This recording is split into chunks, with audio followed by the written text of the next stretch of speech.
Welcome to Akhilesh அம்மா channel. Hello friends, இன்றைக்கி நான் ஈஸியாக ஒரு தக்காளி குழம்பு செஞ்சுருக்கேன். எப்படி செஞ்சேன்னு பார்க்கலாம் வாங்க.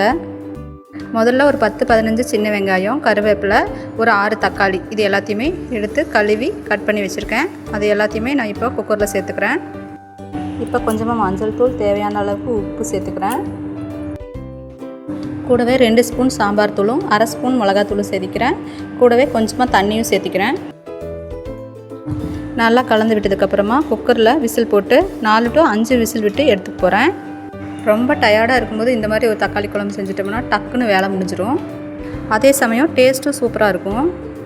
நான் கோதுமை ராகி தோசைக்கு தான் இந்த தக்காளி குழம்பு செஞ்சுருந்தேன்.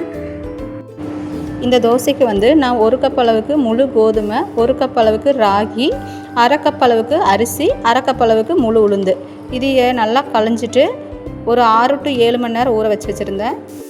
2 ஸ்பூன் அளவுக்கு வெந்தயமும் இது கூட சேர்ந்து ஊற வச்சுருந்தேன். இது நல்லா ஆட்டி எடுத்ததுக்கப்புறமா புளிக்க வச்சுட்டு தோசை ஊற்றினா சூப்பராக தோசை ரெடி ஆகிடுச்சு பாருங்கள். நார்மல் தோசை மாதிரியே நல்லா முருகலாக வந்திருந்தது. 4-5 தோசை ஊற்றுறக்குள்ளேயே விசில் வந்துருச்சு. இப்போ நம்ம ஓப்பன் பண்ணி பார்க்கலாம்.